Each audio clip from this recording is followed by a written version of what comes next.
You've never flirted it until you've tried complimenting someone's goat. Seriously, in the Middle Ages, that counted as romance. Hey guys, tonight we begin, not with a knight or a queen, but with something far more delicate and far more difficult. You trying to fall in love in a world where affection is basically a family transaction. No candlelit dinners, no texting at midnight, no walking hand in hand, unless your village priest is 5 steps behind, pretending not to watch. So, before you get comfortable, take a moment to like the video and subscribe, but only if you genuinely enjoy what I do here. And let me know in the comments where you're tuning in from and what time it is for you. It's always fascinating to see who's drifting off from where. Now, dim the lights, maybe turn on a fan for that soft background hum, and let's ease into tonight's journey together. You're standing ankle deep in mud, hauling firewood, thinking about someone you saw in the market who balanced a basket of leeks like they were royalty. Your heart flutters. That's cute. Unfortunately, it's also irrelevant, because in the Middle Ages, love doesn't choose you. Your parents do. You don't flirt. You get assigned. You're not chasing butterflies. You're chasing irrigation rights. Your name isn't penciled into a diary. It's carved into a family ledger. Somewhere right now, 2 people who raised you are trading your future for 2 goats, half an acre, and the vague hope that the neighbor's eldest doesn't smell too much like cheese. If you're noble, you're probably betrothed before you even hit puberty. If you're a peasant, your options are broader, but still very goat-dependent. You dream of connection. They dream of fence lines. Historians still debate whether people in the Middle Ages believed love came after marriage, or just crossed their fingers and hoped it would show up eventually, like spring after a miserable winter. But one thing is clear. Romance wasn't the point. Survival was. Your family isn't asking who makes your heart flutter. They're asking who has a roof that doesn't leak and a pig that doesn't bite. And yet, you still notice them. The miller's apprentice, the candlemaker's daughter, the person who smiled just a little too long as they handed you a turnip. You try to shake it off. But that's the thing about feelings, They don't wait for permission. They show up, even when you've been told not to. Maybe you scribble a line of verse on a scrap of parchment. Maybe you sneak a glance and feel guilty about it for a week. Maybe you wonder, what would happen if love didn't have to be traded for sheep? But for now, you wait, you work, you obey. You try not to fall for someone with the wrong surname and the wrong number of oxen. And that's how it begins. Not with fireworks, not with a kiss, but with firewood and frostbite and the briefest flicker of warmth. On a cold, muddy afternoon, let's get something straight. Not all medieval love stories are cloaked in castles and silk sheets. Yours? Yours smells like onions, smoke, and livestock. Because you're not a noble. You don't write poetry. You grow potatoes. And out here in the fields by the hearth, beside the muddy cartwheels, love doesn't announce itself.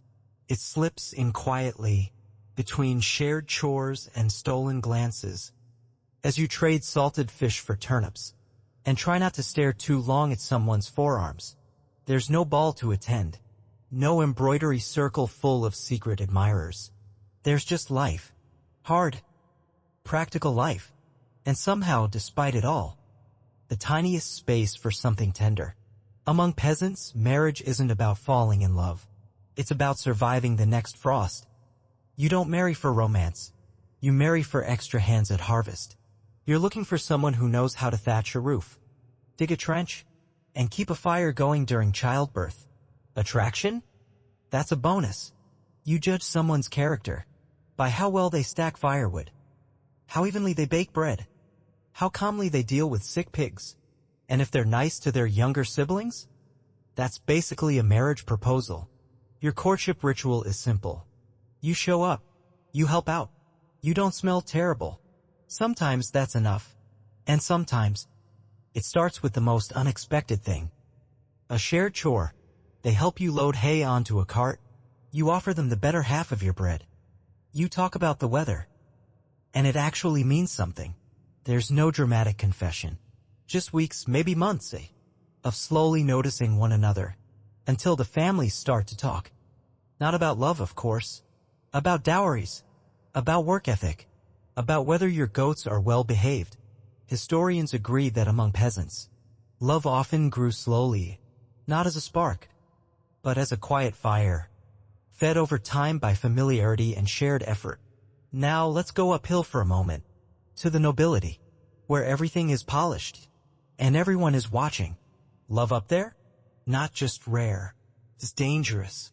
If you're a noble, marriage is a transaction. You marry to combine lands, merge fortunes, strengthen alliances. If you're lucky, you get a spouse with decent hygiene and no political enemies. If you're unlucky, you get France. Sometimes the bride and groom are children. Sometimes they've never met. You might be wed by proxy, meaning someone else stands in for you at the wedding. Yes, someone else says your vows, while you're stuck miles away, learning how to hold a wine glass properly. And love? That's not just discouraged. It's a liability. Falling in love with the wrong person could mean exile, or scandal, or worse, being forced to marry a distant cousin instead. Historians still argue whether noblewomen had more control over their marriages than we think. Some evidence suggests they pushed back. Others say they were glorified bargaining chips. Either way, noble marriage was chess, not a fairy tale. So while you, the peasant, are nervously peeling vegetables next to someone whose laugh makes your heart flutter, the noble heir to a castle is being measured for a wedding outfit and taught how to smile politely at a STR. Anger. They'll soon be legally bound to for life. And yet, in both worlds, love finds a crack, maybe small, maybe just enough, to pass a note, share a song, or feel your breath catch when someone looks back just once before turning away. Even when love isn't the goal, even when marriage is duty, you're still human, and sometimes, even in the mud, something delicate dares to grow. Let's say by some miracle, you don't marry the person your parents pick. You're not a noble, and your family's goats weren't quite tempting enough to close the deal. So you hold out, and that's when something strange happens. You fall into courtly love.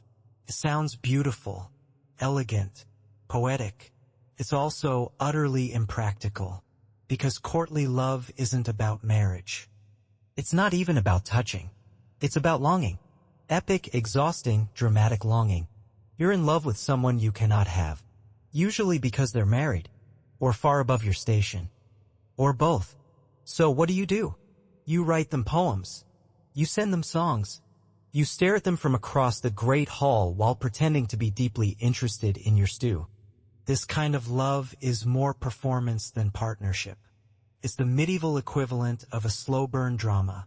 10 seasons, 0 physical contact, and an audience of monks secretly taking notes for moral lessons. The idea of courtly love was especially popular among the upper classes. You were supposed to idealize the beloved, put them on a pedestal, compare their eyes to sapphires and their skin to fresh milk, and, of course, never actually act on it. Historians still debate whether courtly love reflected real emotional experiences, or if it was just a fashionable game, a stylized way for nobles to express desire, while still being proper. But either way, people leaned into it, hard. Imagine this, you're a young knight, freshly dubbed, armor still squeaky. You spot the lady of the manor. She's married, 10 years older, and absolutely uninterested in you. Perfect. You pledge yourself to her service. You wear her colors during tournaments. You compose a love song that rhymes virtue with blue. You suffer. You pine. You sigh so dramatically during feasts. That someone asks if you've been wounded in battle. You have. Emotionally. Sometimes the lady might respond with a gift. A token. A ribbon. A handkerchief that smells like lavender and unattainability. And that's all you'll ever get. Because the minute you cross the line into actual flirtation, you're not noble. You're scandalous. Courtly love, as it turns out, was like watching fire from behind stained glass. Warm, dazzling, and utterly untouchable. Still, it served a purpose. In a world where marriage was strategy, courtly love gave people a script for something else. Desire, fantasy, romance without risk, at least on paper. And let's be honest, some probably did take it too far. Secret letters, moonlit visits, one too many lines of poetry that sounded a bit too specific.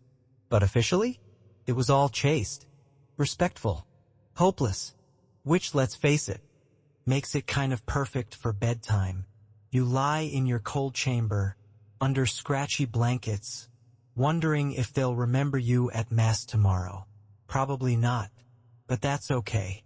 Because in this version of love, longing is the point. You don't chase the ending, you savor the ache.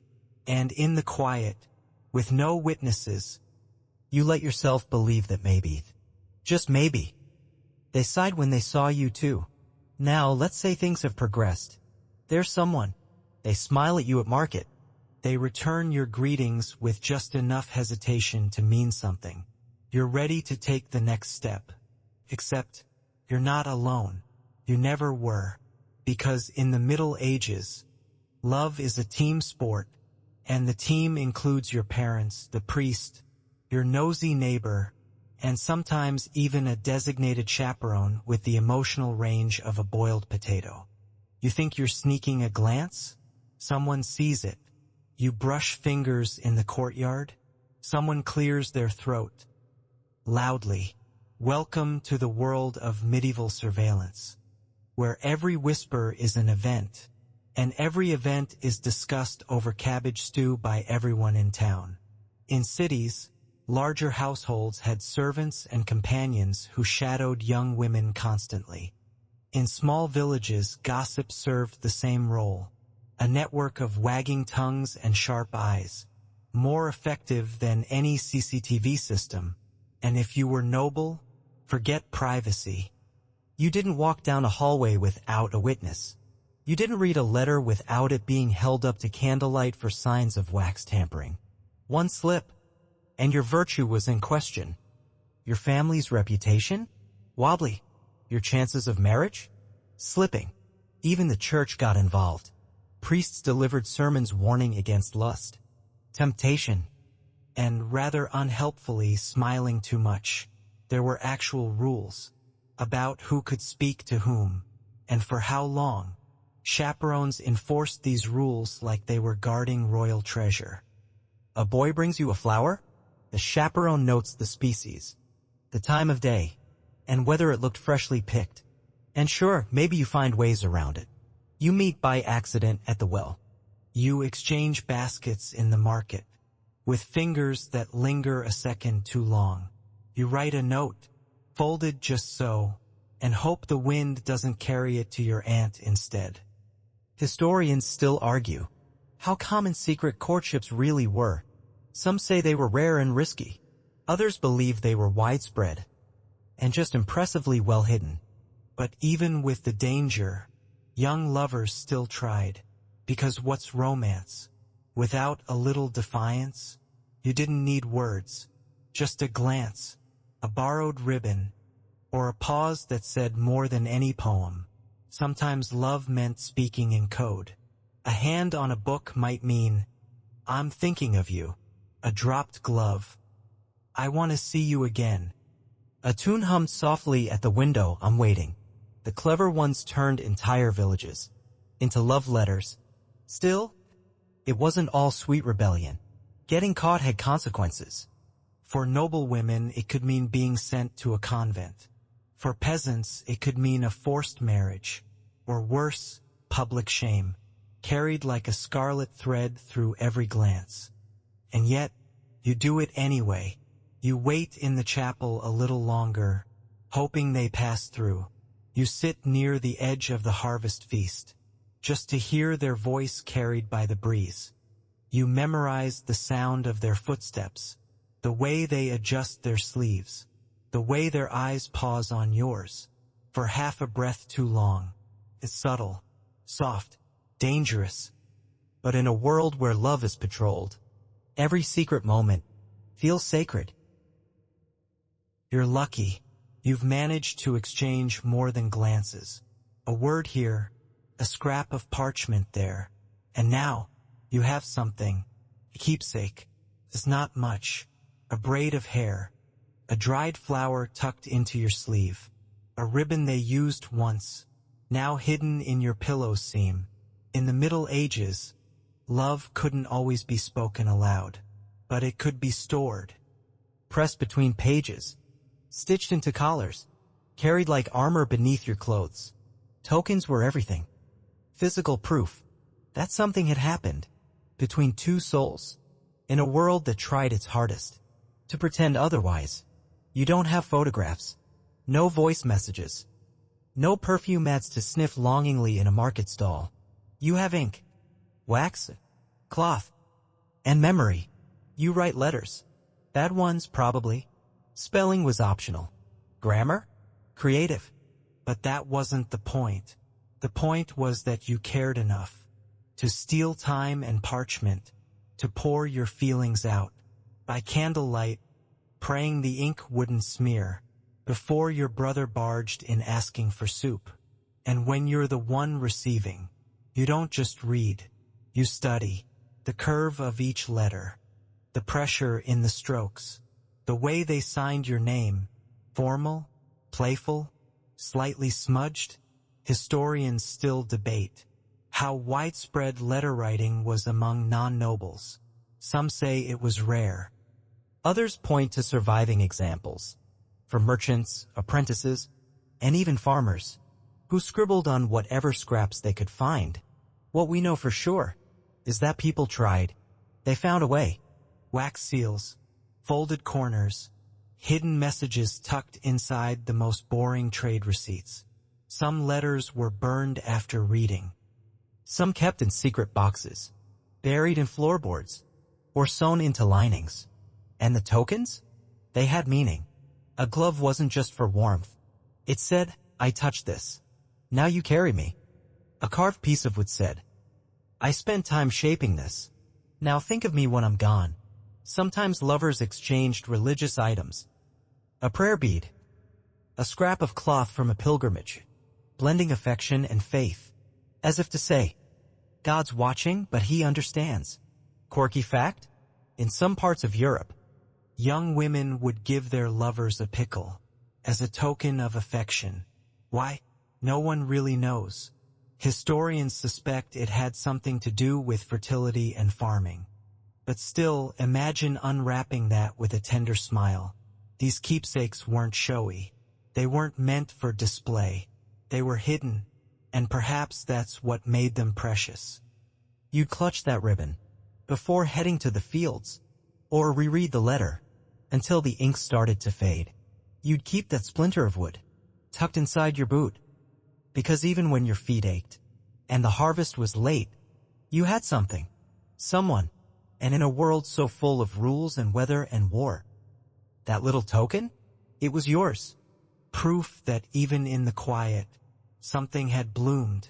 Eventually, the whispers turn into arrangements. Families talk. Dowries are discussed. Someone, probably your aunt, makes a comment about good childbearing hips. And before you know it, you're getting married. But don't expect flowers or candlelight. A medieval wedding isn't about love. It's about contracts. Forget romance. This is paperwork with extra steps. And a feast if you're lucky. Peasant weddings could be surprisingly casual. Sometimes all it took was 2 witnesses, a public vow, and boom, you're legally bound for life. No priest required. At least not until the church got more insistent in the later Middle Ages. But if you're noble, oh, things get fancy and complicated. The ceremony might span days, There'd be legal documents drawn up, seals pressed, land exchanged. Your parents might argue over the exact number of cows or silver pieces involved. You just stand there, smiling, trying not to faint from the weight of your new tunic. Historians agree that marriage in this period was less about two people and more about two households. You weren't just joining a partner. You were fusing economic units. And the church? It eventually steps in hard. By the 12th century, marriage is considered a sacrament. That means God's involved, and he does not approve of annulments. Now, the moment of the wedding itself often took place outside the church doors, not inside.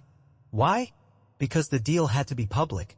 Everyone needed to hear the vows, just in case you tried to back out later and claim you never said I do. There were rituals. The handfasting, where your hands are bound together with a ribbon or cord. The giving of the dower, where the groom pledges security to his bride. A house, a field, or at least some geese. Quirky detail? In some areas, it was custom for the village to escort the newlyweds to bed after the wedding feast. Yes, with singing and awkward encouragement. There was even a tradition in France where witnesses would stay in the room to make sure the marriage was consummated. Romantic? Absolutely not. Memorable? Unfortunately, yes. And if you were a widow remarrying, things got trickier. There might be negotiations about inheritance, about property held from a previous marriage. You weren't just bringing yourself. You were bringing history. Sometimes nobles married in infancy, but didn't live together until years later. A 12-year-old bride might not move in with her 30-year-old husband until she was 15. And that sounds horrible, because it was. Historians still debate how much say women really had in these unions. Some point to assertive noblewomen who managed estates and wielded real power.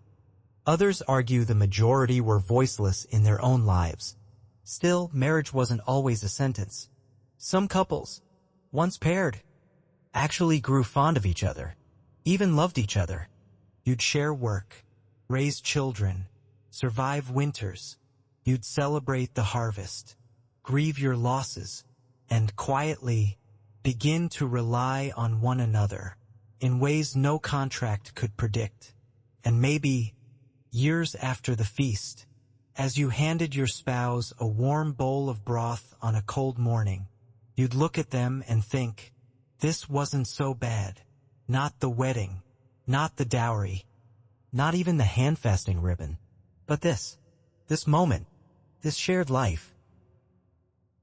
Of course, not all love stories in the Middle Ages end with shared soup and soft glances.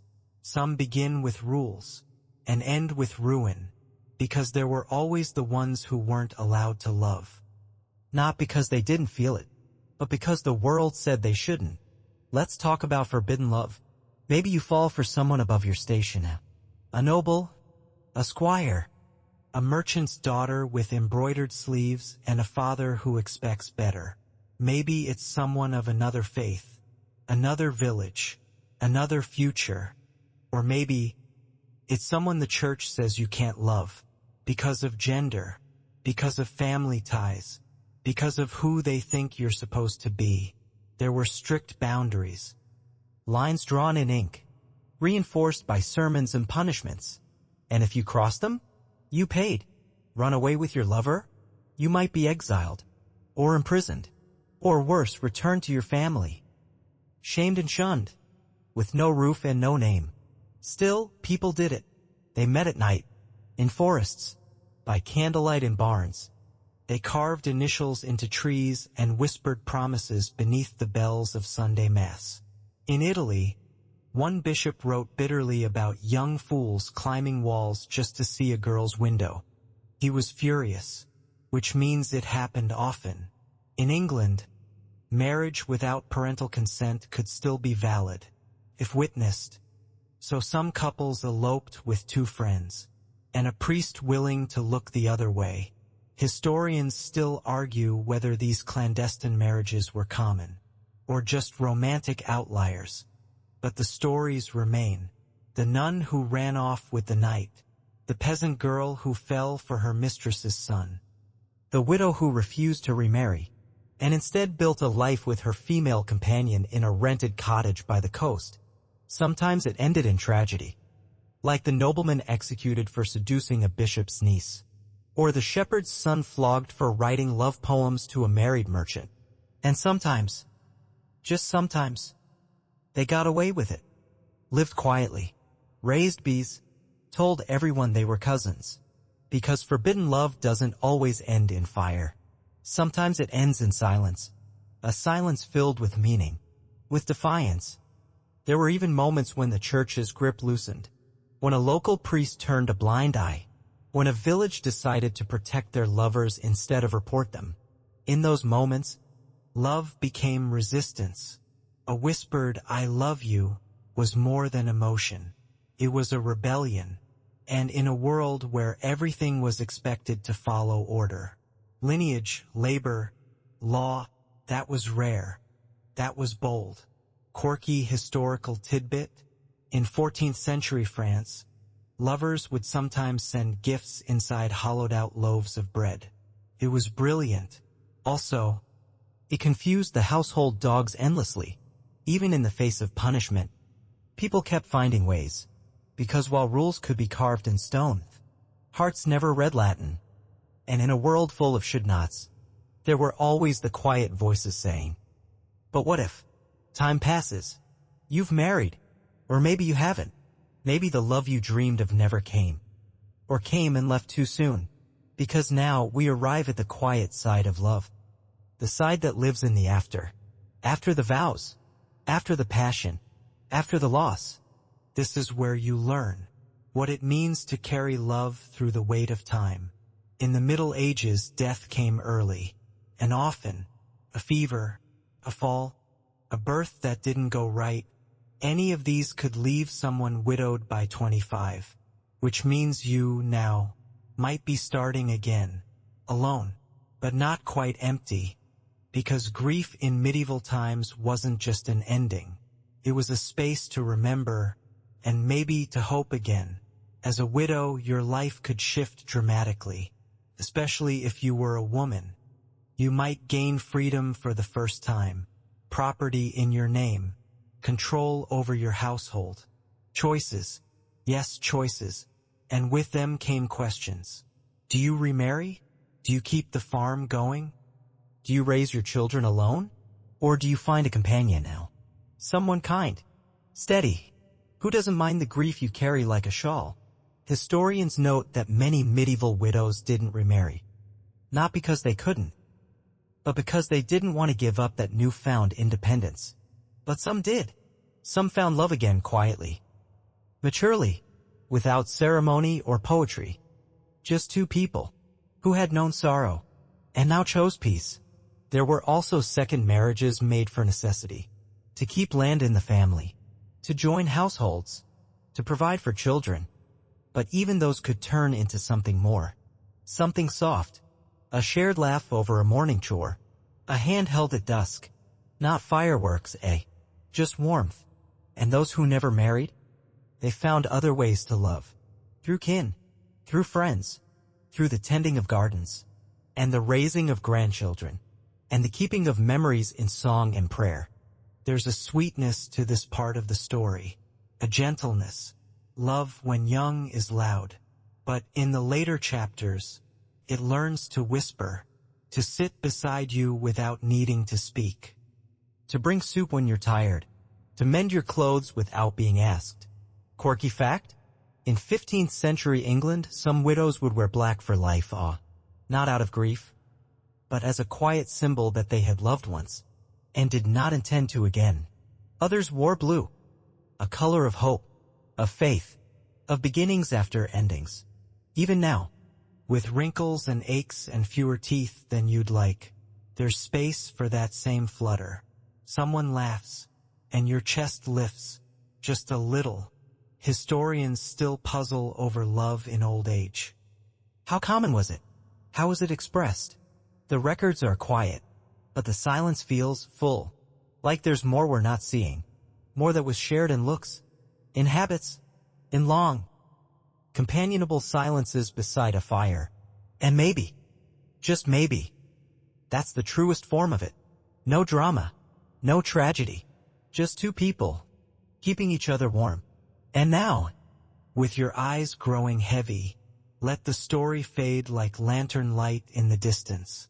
You've walked through muddy fields and candlelit chapels. You've slipped notes beneath doors and tied ribbons around trembling wrists.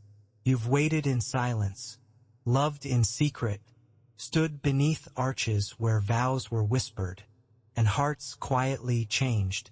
You felt the ache of distance, the risk of rebellion, the steadiness of a hand offered in the quiet hours. Let those memories settle now, soft as old parchment, gentle as a fading melody.